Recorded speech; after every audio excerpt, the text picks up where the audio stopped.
Bonjour, bienvenue à toutes et à tous sur Cocotte TV. Aujourd'hui, nouvelle vidéo de présentation qui porte sur un boîtier Silverstone qui fait partie de la gamme Lucid, le LD01. Un boîtier au format micro ATX avec beaucoup de verre trempé comme vous allez le voir et qui est vendu à un tarif plutôt doux puisqu'il sera sous la barre des 100 €.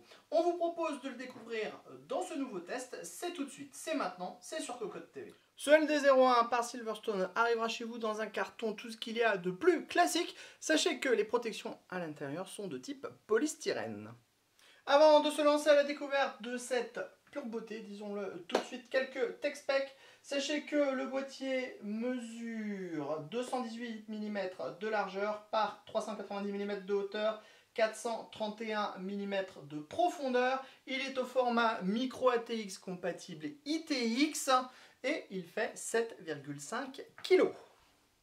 On se lance, on commence avec la face avant, verre trempé, tout comme le côté gauche, tout comme le côté droit. Et on le voit, on a des pourtours ici en acier inoxydable. C'est poli, c'est juste tout simplement très beau. On a les pourtours également dans le bas. Sachez qu'on va retrouver un petit logo Silverstone ici en bas en transparence. Sachez que derrière ce panneau en verre trempé qui est amovible, on retrouve une grille d'aspiration ici, une grille d'aspiration dans le bas et on va trouver un filtre qui est amovible et qui propose deux ouvertures qui sont compatibles 2 x 120 mm ou 2 x 140 mm et avec le water cooling en 240 ou 280 mm. On voit, c'est très simple à remettre en place. On appuie et c'est fait. Pour remettre la face avant, c'est tout aussi simple. On appuie et le tour est joué. On passe maintenant sur le côté gauche. De nouveau, profusion de verre trempé. On retrouve encore les baguettes en inox et les deux petits pieds.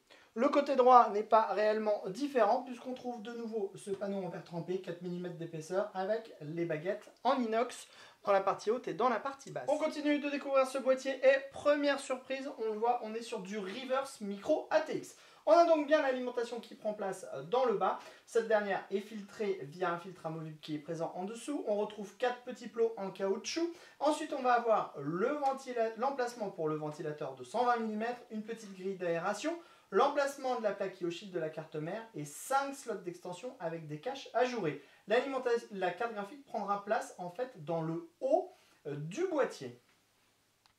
On passe maintenant sur le dessus. On a de nouveau la baguette en inox qui fait le tour, la grille d'aération, un USB type C 3.1, deux USB 3.0, les entrées-sorties audio, le power on et une grille avec un mesh plastique qui est aimanté. Sous cette grille, on trouve deux emplacements en 120 mm ou 140 mm avec une compatibilité water cooling en 240-280 mm. On termine ce tour extérieur sous le boîtier. Entrée d'air ici avec le filtre. On a les 4 pieds avec les rubbers en caoutchouc et le filtre amovible à destination de l'alimentation. On remarque également ici des vis qui permettront de positionner en fait la cage HDD à différents endroits dans le fond du boîtier.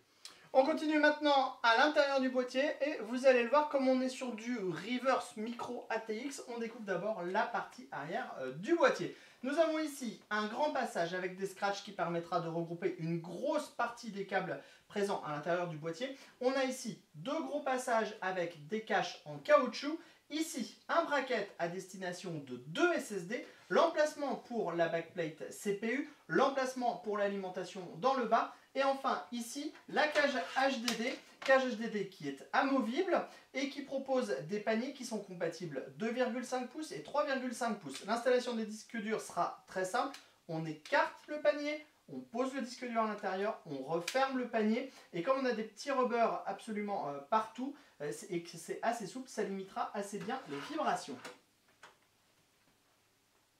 On passe maintenant de l'autre côté, c'est-à-dire l'endroit où on va avoir les composants. On a ici le grand cache à destination de l'alimentation avec un passage ici et en dessous on trouve juste la cage HDD qui est donc amovible. On va avoir ici des dispositifs pour pouvoir installer par exemple une pompe de water cooling si on le décide avec un réservoir. On a également ici un support pour pouvoir supporter la carte graphique. On a ensuite les deux grands passages avec les caches en caoutchouc, l'accès backplate, les 5 slots d'extension montage par vis classique. On va également avoir un emplacement en 120 mm ici pour un ventilateur additionnel.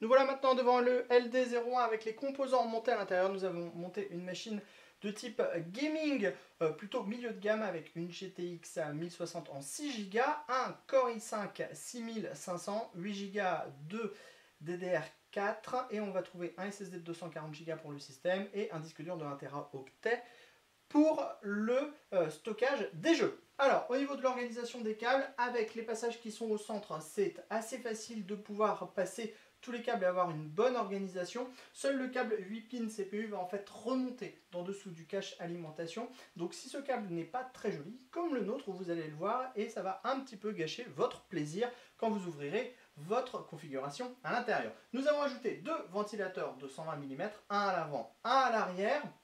Et nous avons très légèrement décalé la cage HDD à l'intérieur pour pouvoir passer plus facilement en fait les câbles de l'alimentation modulaire, car avec les connecteurs additionnels, on vient vite à manquer un petit peu de place à l'arrière du plateau de la carte mère et on va le découvrir tout de suite. Comme vous pouvez le constater, on vient d'en parler, l'espace ici entre les connecteurs et la cage HDD est vraiment très petit. On a 5 cm au maximum en décalant la cage le plus à droite possible. Si vous faites cela, vous ne pourrez plus installer un grand radiateur de water cooling en 280 mm puisque vous ne pourrez pas passer les ventilateurs. Donc il faudra faire un choix entre water cooling et alimentation plus ou moins longue. Sachez qu'il y a des modèles qui sont en 140 mm de profondeur maximum, ce qui vous permettra de ne pas rencontrer ce problème. Le montage des SSD et des disques durs est très rapide et très simple. On a des paniers. On a ici un large accès backplate si vous avez un ventilateur de CPU plus conséquent qu'un stock Intel comme le nôtre. Vous avez ici le bracket pour deux SSD additionnels. Et on le voit ici, on a ce large passage qui est très profond qui permettra de regrouper vraiment l'intégralité des câbles à l'arrière du plateau de la carte mère. On en termine de ce test en vidéo avec la machine allumée. Comme vous pouvez le voir, comme on est sur un modèle entièrement en verre trempé avec des vitres qui sont teintées, on verra assez peu les diodes des ventilateurs que vous allez exploiter. Donc par exemple, le RGB n'est pas forcément nécessaire à l'intérieur de ce dernier. On remarque quand même notre 120 mm rouge à l'arrière, notre carte graphique rouge avec le logo MSI, logo qui se retrouve à l'envers puisqu'on est sur du reverse micro ATX, et on a ici un ventilateur de 120 mm également à diode rouge qu'on aperçoit à peine. Ici on a le Power On. Alors question refroidissement, on ne peut rien vous dire du boîtier, tout simplement car ce dernier est livré sans aucun ventilateur. Vous allez adjoindre le système de refroidissement que vous désirez avec ce dernier. Donc au niveau du bruit, si vous le branchez comme ça, comme il n'y a pas de ventilateur de base, clairement on peut dire qu'il ne fait aucun bruit, mais c'est un peu réducteur. Allez, on se retrouve tout de suite pour la conclusion à propos de ce LD01 de Silverstone. Nous voilà donc au terme de ce test du Silverstone Lucid LD01, un boîtier micro ATX qui sera proposé à un tarif de 90 €. Pour 90 €, vous aurez un boîtier qui est clairement très joli. On a du verre trempé absolument partout, des petites baguettes en inox. Le style est absolument superbe. Les finitions le sont tout autant. Silverstone sait faire des bons boîtiers et on en a encore l'exemple aujourd'hui. Après, pour 90 €, sachez quand même que vous allez avoir un boîtier qui sera livré sans aucun ventilateur, ce qui peut être problématique pour certaines personnes, mais ce qui laisse aussi le choix de choisir les ventilateurs que vous voulez. Vous pourrez ainsi mettre du ventilateur classique, du RGB, bref, vous aurez vraiment toutes les possibilités que vous voulez pour le refroidissement. On pourra même intégrer deux radiateurs de water cooling en 240 mm, voire 280 dans le haut. Donc, pas trop de problèmes pour le refroidissement. Au niveau du bruit, pas de ventilateur, zéro bruit. On peut donc dire que le boîtier est silencieux. On vous a déjà fait la blague juste auparavant.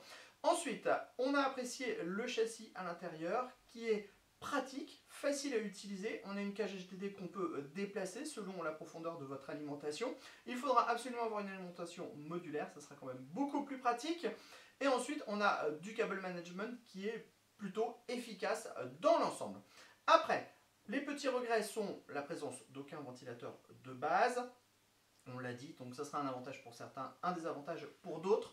Ensuite, on a le reverse micro ATX qui peut poser problème pour certaines personnes. Si vous montez une machine intégralement sans lumière à l'intérieur, qui fait donc qu'on aura juste un boîtier en verre trempé, on s'en manque un peu, puisque comme le verre trempé est vraiment teinté très foncé, on aura juste un cube de glace en fait avec la configuration à l'intérieur. Par contre, si vous mettez de l'éclairage à l'intérieur, vous serez obligé de mettre votre tour sur le côté gauche pour pouvoir voir l'intérieur, tout en sachant que la carte graphique va se retrouver à l'envers, et sur beaucoup de modèles de cartes graphiques, ça sera problématique. Mis à part ça, le boîtier est très bien fait, très bien fini, le châssis est pratique, on a donc juste ce problème de reverse micro ATX et ce problème avec les ventilateurs qui ne sont pas fournis de base, le tout pour un tarif, on le répète encore une fois, de 90 €. Cependant, on a beaucoup apprécié ce boîtier, le montage est très simple à effectuer à l'intérieur, et pour avoir 3 panneaux de cette qualité en verre trempé avec les petites baguettes en inox et ce style absolument inimitable qu'aucun autre boîtier ne propose pour le moment,